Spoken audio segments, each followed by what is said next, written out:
Hello, cartoonists and cartoonistas. This is Michael Shaw, co-host of the Cartoon Pad, introducing an all-new feature we call Bob Blows His Top. And now, blowing his top, it's Bob. Hi, Bob. Michael, how are you? No, how are you? Okay, folks, welcome to the Cartoon Pad. No. This is a special feature called Bob Blows His Top. Now, Michael, first off, I want to thank you for all the compliments you've made on the podcast, all the nice things you said about me and my work. Wait. What? Exactly. You didn't say anything nice. Well, like you said, when you had nothing nice to say. Oh, come on. That is sad. Oh, wait a minute. Okay, I apologize, but I will say I like that sweater. I just finished listening to your episode on the Cartoon Caption Contest podcast. And I have to ask Marty first. Is Michael this interesting on our show? I mean, all of a sudden, he's funny. He's being interesting. What the hell was going on? Maybe he only turns on the charm for other people. All right, Michael. Well, I want to say, yes, it must be Beth. And we're back. We're back to the not sure what to say and just not following. You were actually clear, and I understood what you were saying. I was able to follow you.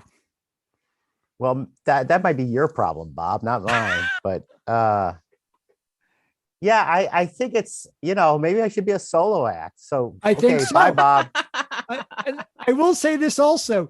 Your memory sucks. Have we met? You see, you were asked how we met, and to that you answered. Oh yeah, those kind of questions are never going to get a straight answer. How did you and Bob meet? It was on Fire Island, wasn't it? You said he kind of just glommed on me and just hung around for a while. What kind of answer is that? That's not incorrect. Bob's. Well, I guess glomming. Whatever. I meant you were glowing. No. Instead, you said you made it sound like I was a stalker. This is funny for people just tuning in. This is what happens when the co-host of the Cartoon Pad goes on another cartoon podcast as a guest, and then I feel like when you're the guest of another podcast, you feel the light shined on you in a way that makes you feel pretty fancy and welcomed. And I haven't heard the podcast. Oh, may I just say one thing to Bob? Sure. A Star is Born. Exactly. And you are James Mason. Judas, you threw me under the bus. I think I threw you under the bus. I threw you under the tank. I threw you under the steamship. I ran out of things to throw you under. There was a moment I didn't know it was you. It was just a whole different person. I thought you were really good. I've listened to every episode that they've done. I like the show, and I have to say you really did do a good job. Thank you, sir. Who is this? Who are you? Well, I was thinking you could tell me when you taped the show, like what time of day. And obviously that's the time of day that all of a sudden you're awake and stuff. And we should learn from this. I think it's because I was the subject, honestly. I think Marty is correct. It's a lot easier to be a guest. It was my time to shine, and this little glowworm glowed. No, Marty's not right. Don't give him that credit. I'm very right. I'm very, by the way, very knowledgeable and experienced. I invited you Stay out of this, Marty. Books. Do you remember we met because I had those books that I made you the featured cartoonist of the series with Princeton Architectural Did Press. We had been in contact before then, haven't we? Not legally. Well, I don't mean that kind of contact. I thought we weren't gonna talk about that. Oh God, Bob. So how did it feel being on the show, though? How did you like it? It's amazing that people will invest that much time and effort on the caption contest. I know. Forensics. But you have to admire their what's the correct term? I mean, their dedication to the art and craft of trying to win that contest. I did hope that you were going to say some of the sentiments I have for the contest that I feel for the contest, which is that when we do the cartoon, I feel like it should be us who comes up with the caption. I know that it's fun, it's a parlor game, but at the same time, it is kind of our livelihood. And I'm not going, I mean, as much as I appreciate their talent, I'm not going to their job and finishing off, like doing the closing statements of a case. Can I ask a question about as a Marty, layman? stay out of this. Come on. I'm here. Marty, hey, no. So go ahead. As just a fan and a reader. No, you are a cartoonist too. So you I'm not. you have standing in this argument as Judge Roberts. So when they do the contest, these are cartoons that have been stripped of their original captions, or have they just never had a caption? I think they are rejected cartoons that are stripped of their captions. Okay. Because in the beginning, Bob would elicit captionless cartoons for the caption contest. And then he figured out, what the hell? I got 1,200 rejects every week. Well, let's make this clear. You're talking Do they about pay Bob the same Mankoff. rate? Bob Mankoff, not Bob Eckstein. Yeah, again throwing me under the bus. Again creating confusion. Does the New Yorker pay the same New York rate for a caption contest cartoon? Bob? They do. They pay Holy crap. How come I've never been in the caption contest? But you lose a bit of your soul. Yeah. I mean, you've had so many rejected cartoons. You'd think they'd find something in that pile. I actually turned it down in the beginning because I was friends with Sam Gross, and he kind of laid it into me that how dare somebody finish the work that you started, that it really is. I think that completely misses the point. Yeah, I understand the other side of it too. It's a contrivance. It's a diversion. Your audience loves you for it. They delight in receiving the cartoon, and you're going to be so precious that your special little cartoon can't be soiled by your readers who support your livelihood. So whose voice are you? But tell us how you really feel. Yeah, that was my precious cartoonist voice. All right, we'll cut that out later. Okay. I loved it. I love all of it. This? I love the energy. I love the fire. I'm bringing it, man. You know what? I have held back. I have held back because I don't want to outshine Bob. But now, Bob, prepare to be outshone. Fine. I'm shonen. You are officially the host. I am. No, I don't want to be the host. See, that's nobody wants to be the host. No. See, now I'm going to stop talking. Oh, by the way, on the show, you said they asked you what got you started doing a podcast, and you said it was my idea, and I asked you. There's no way I would have wanted to agree to be on a podcast with you. Well, both of you are wrong. This was my idea, and I timed you into it. It's your fault. Okay. I know it wasn't. Why are you mad at me? Get mad at Marty. Michael never even heard of a podcast before a computer. No, I find podcasts tedious, kind of self-serving, often boring, and 100%. I think That's we're proving exactly that at this moment. Is. Yeah. But I remember sitting in my car for alternate side parking, where I sit in my car for 90 minutes and then have to move the car back. And that's when I do all my phone calls for the week. And I always call Bob and I bother Bob. And if he answers, I know I have at least 45 minutes of chatting to do. And it was during my sitting in my car time that we started thinking about putting you guys on a podcast together. Just about cartoons. It's great. I actually do enjoy podcasts now, but I don't know how to listen to one since I don't have a commute, and I'm not going to listen to one when I'm walking because I'm walking, and I don't believe in listening to other things when I'm doing something else that much. Especially whatever podcast did you do today? Oh, the podcast today? Oh, I did. How many Michael have you Shaw's been on? World of Cartooning. Haven't you heard it? What else? No. Actually, I listened to the podcast from the Cartoon Caption, and I was so enthralled with myself, I almost missed my exit to my own home. I could have driven past Manitowoc onto Sheboygan, and I might have been to Milwaukee before I realized what was going on. I'm sending you a gift. I'm sending you a mirror. I think he has a couple of those, Bob. Yeah, there's no reflection. Don't worry about it. Well, you were on the show, and our next guest was on the podcast right before them, which was yes. And Well, I mean, it's Mick Stevens. I listen to like, it's funny. I listen to as much as I have car time, and once the car time's over, podcast is over till the next time. I'm in the car, and not in the car a whole lot. I need to find something else to listen to a podcast to. So if anyone's got any suggestions, No, you did a great job of marketing the book by Maybe like mentioning a yard book, work? but without Maybe during mentioning the title. housework? wait, what was that again? House? You mean like building a house? No, I'm saying places where I listen to things. Yeah, I know. I listen Chores. to things doing chores. Yeah. So when I'm Yes. doing the dishes, I'm doing the vacuum cleaning, I'm doing the housework around the old Marty Castle.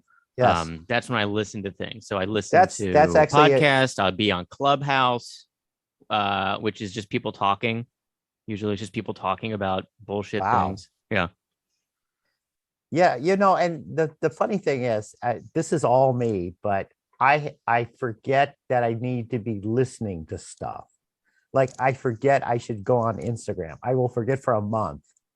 I go, I haven't been on Instagram in a month. Should I be on it? I'm No. never on Twitter. I go like, oh, Lord, how much of this can I do? None. You So will I see devote autumn my coming. energy to the podcast. Yeah. That's I good. give it my all. You should. Yeah. What's everyone else And working on? And Bob this is is a con- mini episode, so I don't want it to just be complaining, but Oh, we can use this episode just to talk about what you guys are up to in the cartoon world. I'll tell you something that's exciting for me that I just Yay. did. I just picked this up, and hopefully it'll kickstart my creativity because I've been, I'm an old school. Like I paint, and my creativity is I have to get in the zone where I'm doing basically oil painting to get my juices going on the kind of art that I would do for illustration and all that kind of stuff. That is hard to kind of set up and break down. Oh yeah, oil So- painting is. It's a roadblock. It's a roadblock to creativity when getting your stuff together takes so much time. So I got an Apple Pencil and I got an iPad Pro 11. Wow. And this is the newest Apple Pencil. And I've been seeing what other people are able to do with this. And I'm very excited to get into the digital art world because I think that this will solve my roadblock for materials. And maybe this will be the new version of me doing illustrations. Very excited about that. So do you draw onto the I don't know. iPad? It's still in the box. I literally just got I it. thought that was a PMS color swatch for a second. You're It gonna is. fan it out and show me some colors. No, the pen. Well, I have a new pencil. That looks nice. Is Yeah, that just a it's an Prismacolor? orange pencil. Yeah. And I'm planning on doing something with it, but I'm not sure what. Oh, I'm gonna chew on it. Okay. I forgot. Okay. Anyway, I'm finishing up actually an essay for the magazine of my alma mater, Mizzou Magazine. And it's all about the night I spent locked in the Thurber house up in the attic in the hopes of encountering the ghost that got into the house. The night the ghost got in, the famous Thurber short story, or the ghost of Muggs, the terrier that would bite people in the arse in spirit form. And this was back in the day when I was I wasn't at Missouri. Anyway, so I recounted that for my alum magazine, and I've just finished the essay with cartoons. And hopefully I can post that somewhere. So what do the cartoons look like for this particular essay? They're surprisingly well drawn, some of them. Are they of your usual style? Yeah, some of them are mysteriously illustrative, I will say. There's okay. like that kind of gray stuff, and there's some of that color stuff. So Fancy for you. That's fancy. You're Very pulling out the fancy. stops. I know. I went whole hog. I think When's Bob that- has left. When's that going to be on in print for the magazine? In print, I think it's winter of 22. But I see, I see this as a springboard. Winter of 2022. 22. The winter of 22. Okay. So like January of this year. I would think so. Okay. So it'll be fun. Where did Bob go, by the way? I don't, he went No, to go I- change. Oh, there he is. He went to go I was change also his sweater. doing a Zoom with the Cartoon Caption Contest right now. Oh, I'm really? done. You're cutting out on us to go No, be I'm on doing them too? both. Oh, okay, I'm good. just saying my piece with them and just getting something off my chest. Oh, okay. So, Bob, what was the What I board think is so meeting? funny is how much Bob enjoys drama. He is such a fun drama guy.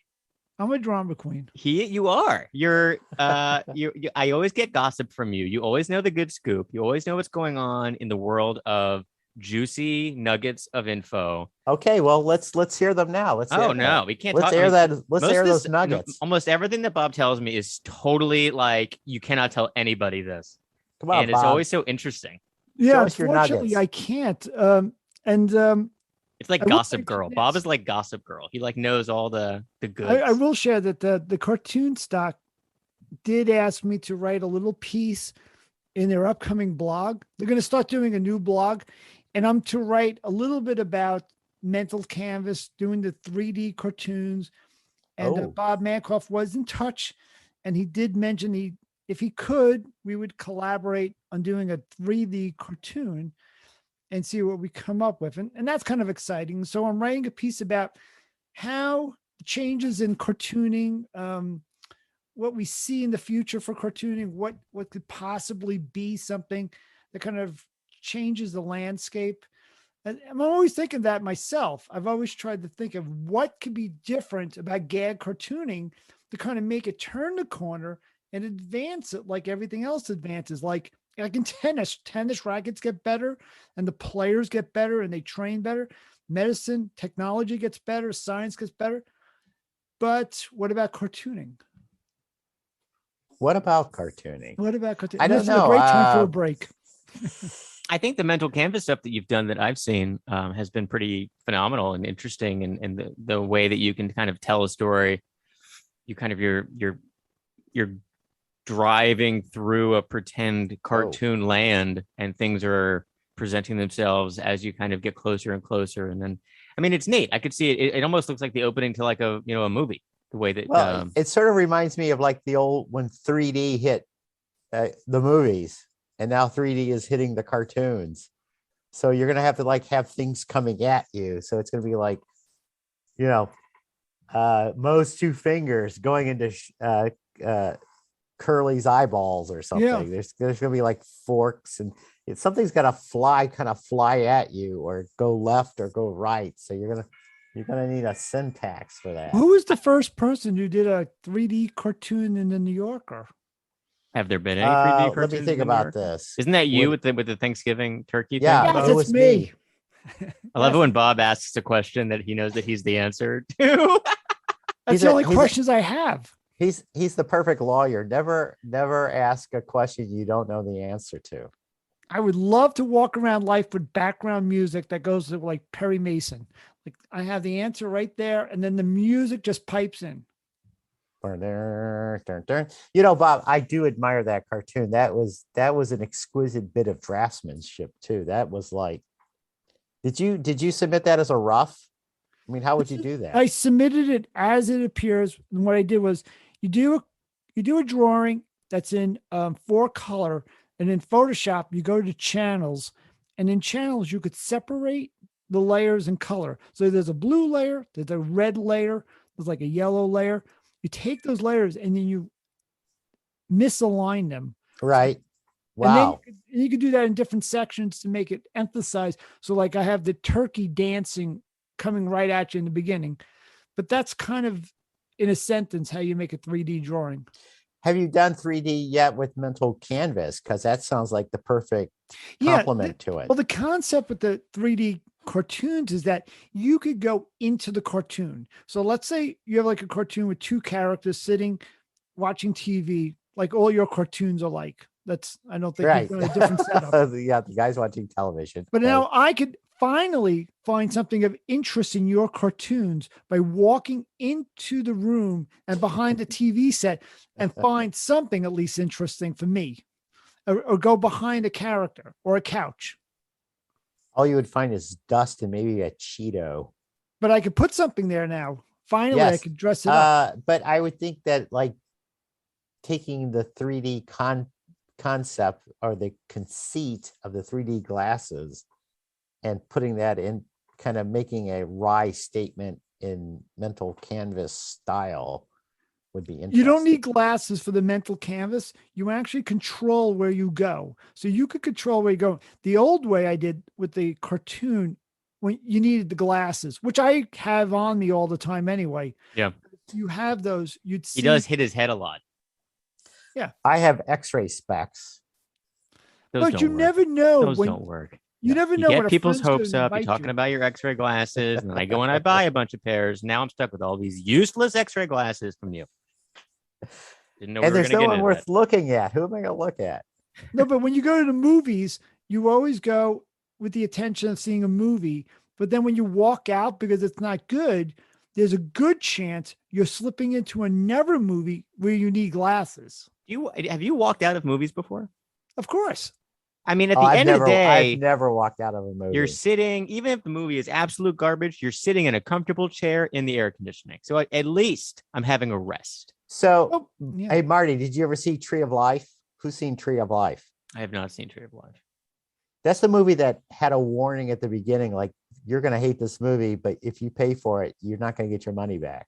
Really? Yes. I want to Oh, see it. How come people hated it so much? What was it about? It's very, Bob, do you know this movie? The last movie I saw was Godzilla.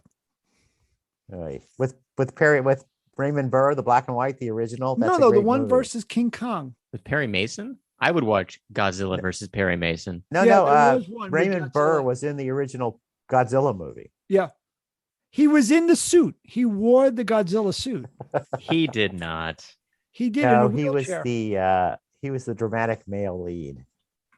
The He always is. the rebooted Perry Mason on HBO I thought was very good. I saw the first two, and You got to keep watching it. I'm one of the few fans of the 50s weird, kind of boring Perry. Raymond Burr would show up to do his set, and then they'd build the whole rest of it around him. You could tell.